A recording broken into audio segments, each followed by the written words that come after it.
আজ একটা স্বাস্থ্যকর নুডলস স্যুপ রেসিপি নিয়ে হাজির হয়ে গেলাম। যখন খুব বেশি খিদে পেয়েছে অথচ হাতে একদম বেশি সময় নেই, তো ঝটপট এই রেসিপিটা বানিয়ে নিতে পারেন। ঘরে থাকা অল্প কিছু উপকরণ দিয়ে খুব সহজেই নুডলস বা ওডলস দিয়ে স্যুপ বানিয়ে নিতে পারেন। এতে করে পেটও ভরবে, মনও ভরবে, আর সময়ও বাঁচবে। তার জন্য একটা প্যানে সাদা তেল দিয়েছি অল্প করে। তেলটা সামান্য একটু গরম করে নিয়ে 5-6 কোয়া রসুন কুচি দিয়ে দিয়েছি। রসুন কুচিটা একটু নাড়াচাড়া করে নিয়ে দিয়ে দিলাম 1 টেবিল চামচ কাঁচা লঙ্কা কুচি আর ছোট সাইজের একটা পেঁয়াজ কুচি। পেঁয়াজ আর কাঁচা লঙ্কাটাও একটু নাড়াচাড়া করে ফ্রাই করে নেব, তবে খুব বেশি ফ্রাই করার প্রয়োজন নেই। আর এই সময় হিটটা মিডিয়াম রাখতে হবে। আর এর সঙ্গে যে কোনো পছন্দের সবজি অ্যাড করে নিতে পারেন। আর সবজিগুলো পেঁয়াজের সাথে অল্প একটু ফ্রাই করে নিতে হবে। তবে আজ আমি সবজি ব্যবহার করছি না। পেঁয়াজটা ভাজা হয়ে গেছে, এখন দিয়ে দিলাম গরম জল। আমি এখানে 2.5 কাপের একটু বেশি জল দিচ্ছি। আমি টোটাল 3 কাপ জল নিয়েছি, তাতে থেকে সামান্য একটু জল রেখে দিলাম কর্নফ্লাওয়ারটা গোলার জন্য। এখন দিয়ে দিলাম 1 চা চামচ লবণ।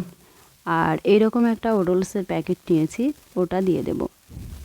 যারা ডায়েট কন্ট্রোল করছেন বা ওজন কমাতে চান তারা এটা বানিয়ে অবশ্যই খাবেন। ওডলস দিয়ে দিয়েছি, এখন একটু নাড়াচাড়া করে জলের সাথে মিশিয়ে নিলাম। এখন ঢাকা দিয়ে সিদ্ধ করে নেব। মোটামুটি সিদ্ধ হয়ে গেছে। এখন প্যাকেটের সাথে যে মশলার প্যাকেটটা ছিল ওটা দিয়ে দিচ্ছি।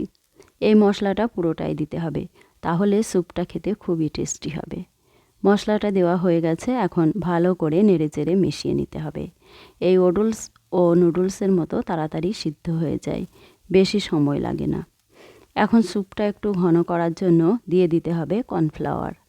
তার জন্য কাপে যে জলটুকু ছিল ওতেই 2 চামচ কর্নফ্লাওয়ার নিয়ে নিয়েছি। এখন একটু চামচ দিয়ে ভালো করে গুলে নিতে হবে। কর্নফ্লাওয়ারটা ভালো করে জলের সাথে মেশানো হয়ে গেছে। এখন এর সাথে 2 চা চামচ টমেটো সস মিশিয়ে নিতে হবে। চাইলে এর সাথে একটু চিলি সস আর একটু সয়া সসও মিশিয়ে নিতে পারেন। আমি যেহেতু কাঁচা লঙ্কা কুচি ব্যবহার করেছি, তাই আর চিলি সসটা ব্যবহার করছি না। চিলি সস আর সয়া সস 1 চামচ করে স্যুপের সাথেই মিশিয়ে নিতে পারেন, তবে টমেটো সসটা একটু বেশি করেই মিশিয়ে নিতে হবে। আর বারবার মেশানোর সমস্যা মনে হলে আমার মতো কর্নফ্লাওয়ার গোলা জলে সব সসগুলো মিশিয়ে নিতে পারেন। তারপর অল্প অল্প করে স্যুপের সাথে মিশিয়ে নিতে হবে। আর এই সময় হিটটা লো টু মিডিয়াম করে দিতে হবে। অল্প অল্প করে সবটুকু সস আর কর্নফ্লাওয়ার মেশানো জলটা দিয়ে দিলাম। এখন একটু নাড়াচাড়া করে মিশিয়ে নিচ্ছি। আর এর সাথে সামান্য একটু গোলমরিচ গুঁড়ো দিয়ে আবারও মিশিয়ে নিতে হবে। আমি এখানে সাদা গোলমরিচটা ব্যবহার করলাম। আপনারা সাদা গোলমরিচের পরিবর্তে কালো গোলমরিচটাও ব্যবহার করতে পারেন। স্যুপ মোটামুটি রেডি হয়ে গেছে।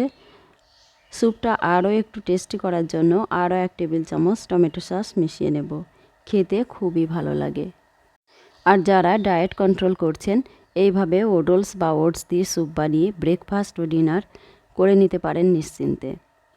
একইভাবে নুডলস দিয়েও স্যুপ বানিয়ে নিতে পারেন। সময়টাও কম লাগে, পেটও ভরবে, মনও ভরবে। এইভাবে নুডলস দিয়ে স্যুপ করে খেতে আমার খুবই ভালো লাগে। আমার মতো আর কার কার এইভাবে নুডলস বা ওটস দিয়ে স্যুপ খেতে ভালো লাগে কমেন্ট করে জানাবেন প্লিজ। দেখুন স্যুপটা কত সুন্দর হয়েছে। রেসিপিটা ভালো লাগলে চ্যানেলটা সাবস্ক্রাইব করে পাশে থাকার অনুরোধ রইল। খুব তাড়াতাড়ি দেখা হচ্ছে অন্য কোনো রেসিপি নিয়ে। সবাইকে ধন্যবাদ।